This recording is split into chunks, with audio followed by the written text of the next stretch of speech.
Class 9 exercise 10.5 का question number 8 है if the non parallel sides of a trapezium are equal prove that it is cyclic। Given है कि ABCD एक trapezium है जिसके दो non parallel side AD and BC are equal. तो हमें ये प्रूफ करना है और AB इज पैरेलल टू CD, ये भी गिवन है, AD is equal to BC। ABCD is a cyclic trapezium, ये प्रूफ करना है। तो इसमें हम कंस्ट्रक्शन कर लेते हैं। AD से लेके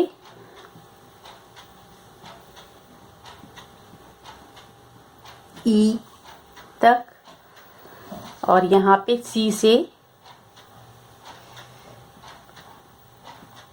F। तो ये हमारे दो ट्रायंगल मिल गए। तो कंस्ट्रक्शन लिख लेते हैं। Draw DE perpendicular to AB and CF perpendicular to AB। अब देखते हैं दोनों ट्रायंगल में। इन triangle DEA and triangle CFB इन दोनों ट्रायंगल में देख लेते हैं angle, this angle and this angle. Angle E is equal to angle F, each 90 perpendicular है इस पे, तो ये 90 डिग्री होगा। तो दोनों ट्रायंगल का ये एंगल जो है 90 डिग्री है। And side AD is equal to BC जो कि गिवन है। ये साइड गिवन। और थर्ड हमारा है DE is equal to CF। DE is equal to CF। कोई भी दो पैरेलल लाइन होगी, दो पैरेलल लाइन के बीच का जो डिस्टेंस होता है वो हमेशा सेम रहता है। तो डिस्टेंस लिख लेते हैं। Distance between two parallel lines is always equal।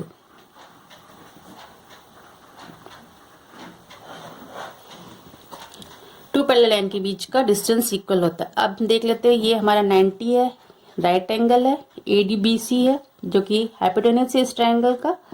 तो हाइपोटेनस और एक साइड हो गया। तो by RHS criteria of congruence से हमारा दोनों ट्रायंगल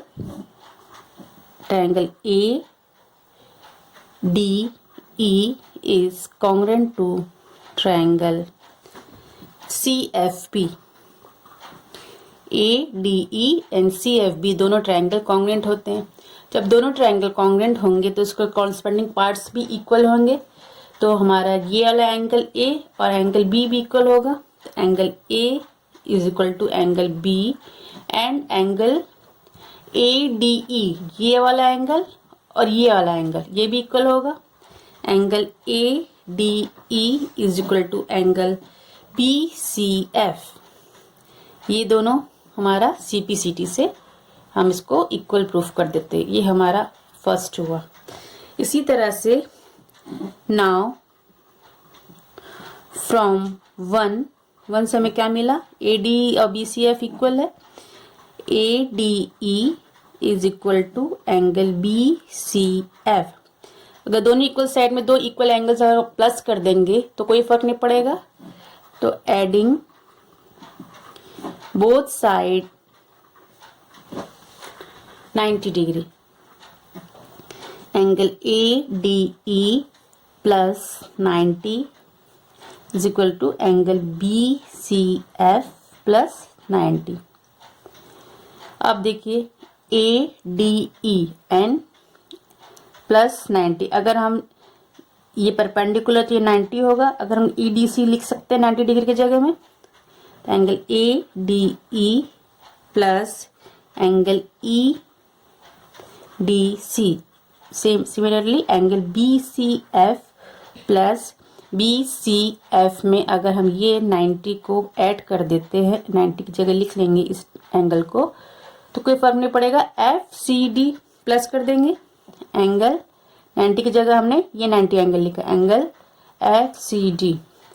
अब ये एंगल प्लस ये एंगल को देखिए A D E plus E D C दोनों एंगल प्लस करेंगे, बड़ा एंगल मिलेगा विच इज ए डी सी।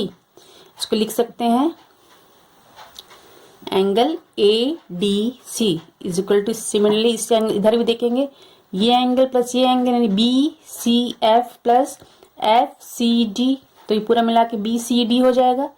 तो एंगल बी सी डी, ये एंगल और ये एंगल इक्वल है, तो ये हमारा मीन्स एंगल डी और angle C, angle D is equal to angle C, ये सेकंड आ गया। देयरफॉर हमें पता है sum of all angles of a quadrilateral is 360 degree.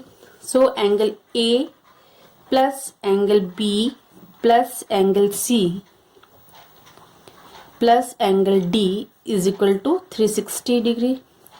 Reason लिख लेते हैं, sum of all angles of quadrilateral, trapezium में क्वाड्रिलेटरल ही होता है, quadrilateral is equal to 360 degree. ये रीजन हो गया। अब ये चारों एंगल 360 है, हमने पहले ही प्रूफ किया है angle A is equal to angle B 1 में। इसी तरह से एंगल ए और एंगल बी को हमने दो एंगल ए लिख सकते हैं क्योंकि दोनों इक्वल है, तो एंगल ए एंगल बी की जगह हम एंगल ए भी लिख सकते हैं। इसी तरह से हम यहाँ पे प्रूफ किए हैं angle C from 2 is equal to angle D, तो एंगल डी की जगह हम एंगल सी लिख सकते हैं, angle C which is equal to 360 degree. अब देखिए 2 angle A plus 2 angle C is equal to 360 degree. 2 common निकाल लेंगे, angle A plus angle C equal to 360 degree. तो एंगल ए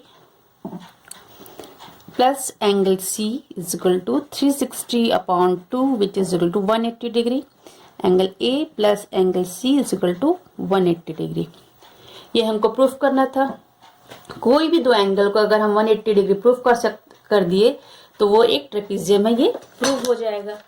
देन बिकॉज लिख सकते हैं angle A plus angle C 180 because